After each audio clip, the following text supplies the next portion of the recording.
লক্ষ্মীপুরে কমলনগর উপজেলার তোরাবগঞ্জ বাজার এলাকায় অবৈধভাবে খাল দখল করে দোকানঘর নির্মাণ অব্যাহত রাখার প্রতিবাদে মানববন্ধন করেছে স্থানীয়রা।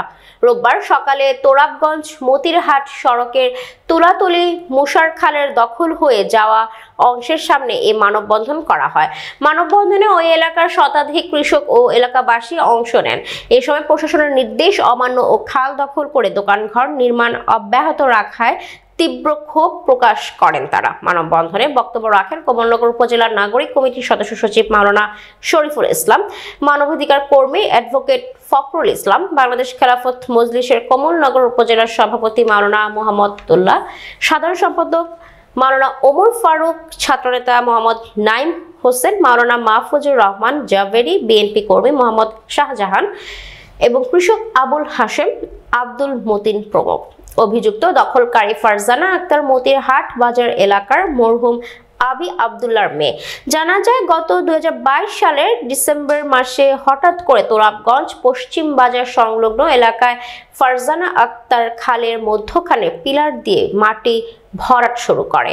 এতে স্থানীয় গ্রামবাসী বাধার মুখে কিছুদিন তিনি কাজ বন্ধ রাখেন, কিন্তু 2023 সালের ডিসেম্বর মাসের দিকে তিনি আবার খালের মধ্যখানে সিমেন্টের পিলার ও কাঠ দিয়ে প্রায় 10 ফুট চওড়া ও 40 ফুট লম্বা খাল দখলে নেন।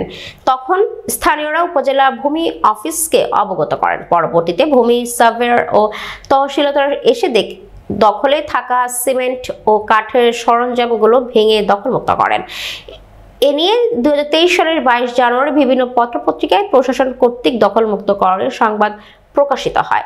এরপর চলতি বছরের ফেব্রুয়ারি মাসে এসে ফারজানা আক্তার খালকে নিজের জায়গা দখল করে খালের মধ্যে আবার নতুন ভাবে 4টি আরসিসি পিলার তৈরি করে। বিষয়টি নিয়ে স্থানীয়রা আবারও বাধা দিয়ে উপজেলার প্রশাসনকে অবহিত করলে প্রশাসনের কাজ বন্ধ করে দেন।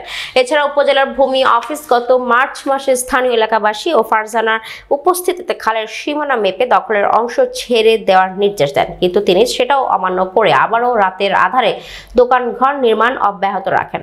এতে ফারজানার অবৈধ দখল অব্যাহত থাকায় সামাজিক যোগাযোগ মাধ্যমে প্রতিবাদের ঝড় ওঠে। বিষয়টি প্রশাসনের নজরে আসলে উপজেলার সহকারী কমিশনার ভূমি মোহাম্মদ আরাফাত হোসাইন গত 27 এপ্রিল গিয়ে অবৈধভাবে দখল করা অংশ 30 এপ্রিলের মধ্যে ভেঙে ফেলার নির্দেশ দেন, কিন্তু ফারজানা প্রশাসনের নির্দেশ অমান্য করে যথারীতি তার কাজ চালিয়ে যান। জানতে চাইলে অবৈধ দখলকারী ফারজানা আক্তার বলেন, আমার কাগজপত্র সঠিক, আমি আমার জায়গায় দোকান ঘর করছি। ইসল্যান্ড কোনো কাগজপত্র বাছাই না করে কাজ বন্ধ রাখতে বলছে। এই বিষয়ে কমলনগর উপজেলা সহকারী কমিশনার ভূমি মোহাম্মদ আরাফাত হোসাইন বলেন, আমি সরেজমিনে গিয়ে গত 30 এপ্রিলের মধ্যে অবৈধভাবে গড়ে তোলা অংশের স্থাপনা সরিয়ে নিতে নির্দেশ দিয়েছিলাম, কিন্তু ফারজানা যেহেতু শুনেনি, আগামী 2-1 দিনের মধ্যে আমরা খালের জায়গায় উদ্ধার করব। এত বছর আসলে আমরা কত বছর বন্যায় এই 1 বছরের মধ্যে আমরা এই রাস্তাতে হাঁটতে পারিনি। কয়েকশো কানল গাছ মরে গেছে, কথা বুঝছেন? পানি এই রাস্তায় আছে না, এখন আমরা কি চাই? তো মানুষের রোগ হয়ে গেছে, খাল মুক্ত, খাল ক্লিয়ার এবং এগুলো মানুষ ক্লিয়ার করে দিতে হবে আমাদের। আচ্ছা ঠিক, দাবি হলো আমরা খাল পরিষ্কার চাই, খালের মাধ্যমে খাল দখল মুক্ত চাই। খালে করে দখল করে খালের পানি বন্ধ করে আমরা আমাদের কৃষিকাজ, আমাদের এই গাছ গাছাড়া, আমাদের বাড়ি ঘর দুয়ার এগুলা পানিতে ডুবে যায়। খালে পানি কত বছর পর্যন্ত এই দখল শুরু করছে? প্রায় 20 মানে খনন চাই বা পরিষ্কার চাই।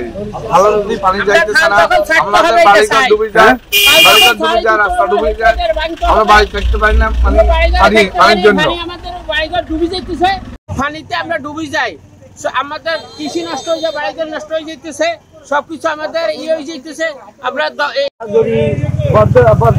আমরা পানিটা কিভাবে সরাবো? আমরা কি চান? মাছ যাইবো, হাতি বছর গিরিশিটা মাছ যাই, আমরা কৃষক মারি যাই। এখন আমরা কি চান? আমরা খাল এটা চলানি চাই, এটা খাল পরিষ্কার, খাল মুক্ত চাই। আচ্ছা আচ্ছা ঠিক আছে। মোহাম্মদ ওমর ফারুক, আমাদের দাবি হচ্ছে এই যে খালটা, এই খালটা সম্পূর্ণভাবে দখল করে রাখছে। বিশেষ করে আজকে কয়েকদিন পর্যন্ত এখানে এই খালটাকে দখল করে রাখছে। যেটা হাজার হাজার মানুষের এবং কৃষকের হাজার হাজার কৃষকরা অনেক এটার কষ্ট। সবাই জানেন যে আমরা একটা কৃষি প্রধান দেশ, আমাদের অর্থনৈতিক টাকাটা তারা কৃষিটাকে রক্ষা করতে হলে অবশ্যই যে খালের যে আমাদের খালের যে বিস্তৃত খাল রয়েছে সেটা রক্ষা করতে হবে। আজকে আমরা দেখতে পাই যে অনেক অসাধু লোক। আসসালামু আলাইকুম রহমতুল্লাহ। প্রিয় দেশবাসী, বিশেষ করে প্রশাসনের দায়িত্বে কর্মরত যারা রয়েছেন, আমি এখন যেখানে দাঁড়িয়ে আছি এটা হলো তুলাতলি খাল বলা হয়। এটা তোরাবগঞ্জ এবং খাল, এই দুইটা ইউনিয়নের বলতে গেলে কৃষি যারা করে তাদের জন্য পানি নেওয়ার গুরুত্বপূর্ণ এই জায়গা। কিন্তু দীর্ঘ সময়ে আমরা বারবার মিডিয়ার মাধ্যমে দেখতেছি এবং নিজেরাও যেহেতু আমরা এই পাশে দিয়ে যাতায়াত করি, আমাদের কাছে বারবার চোখে পড়ে যে খালের মধ্যখান দিয়ে কিভাবে স্থাপনা হচ্ছে এটা বুঝতেছি না। এবং আমি নিজে সরাসরি দেখলাম খালের মধ্যখানে তারা সীমানা দাঁড় করায় আছে এবং আবার এসে এখানে তারা স্থাপনা করছে। প্রশাসনের দৃষ্টি হ্যাঁ, গাছ লাগানো হয়েছে এবং মানে ওরা খালের মধ্যখানে বিটা বাঁধছে। তো বলতে গেলে আমরা প্রশাসনের কাছে বলার পরে এখানে যে জায়গাটা ভেঙে দিয়ে গেছে, এখনো দেখা যায় নিচের অংশ রয়ে গেছে, নিচে রয়ে গেছে, সামনের অংশ রয়ে গেছে। আমি একেবারে স্পষ্ট অনুরোধ করব প্রশাসনের যারা দায়িত্বে আছেন, একেবারে ওনার যতটুকু নিজস্ব জমি ততটুকুর মতো উনি যাই করবে কোনো আপত্তি নাই, কিন্তু সরকারি স্থাপনা শুধু এখানে নয়, যেখানে দখলদাররা আছে, কোনো প্রভাবশালী আছে, খাল দখল এবং সরকারি কোনো করবে সেগুলো যেন সম্পূর্ণ উচ্ছেদ করে দেওয়া হয় এবং এটা আইনানুগ ব্যবস্থা যেন অবশ্যই নেওয়া হয়। কারণ এখানে আজকে বাধা দিয়ে গেল, কালকে আবার রাতে আবার করে ফেলবে, আবার সরকারি কর্মকর্তা আবার ভেঙে দিবে, আবারও মানববন্ধন করতে হবে, আবারও প্রতিবাদ করতে হবে, লেখালেখি করতে হবে। এটা আমরা চাই না। আমরা চাই এদের বিরুদ্ধে আইনের ব্যবস্থা গ্রহণ করে কোনোভাবেই যেন জনগণের বিঘ্নতা না ঘটে এবং কৃষকদের ক্ষতি না হয়। এবং আমরা দীর্ঘ সময় এখানে জলাবদ্ধতায় ছিল, এই লরেন্স এবং তোরাবগঞ্জের মানুষগুলো দীর্ঘ সময় এবছর জলাবদ্ধতায় ছিল। আমরা চাই না এই সামনে বর্ষার মৌসুমে এখানে কোনো প্রকারের জলাবদ্ধতা হোক। প্রশাসন সহ সংশ্লিষ্ট সকলকে দৃষ্টি আকর্ষণ করছি, খুব দ্রুত সময়ে এখানে যতগুলো অবৈধ স্থাপনা আছে সবগুলো সরিয়ে নিয়ে সাধারণভাবে খাল যতটুকু ছোড়া ছিল ততগুলো থাকবে, খালের পাড় থাকবে, এমনকি অবৈধ সবগুলোকে উচ্ছেদ করে এই পরিবেশটা সৃষ্টি করার জন্য যত আহ্বান জানাচ্ছি। ধন্যবাদ সকলকে।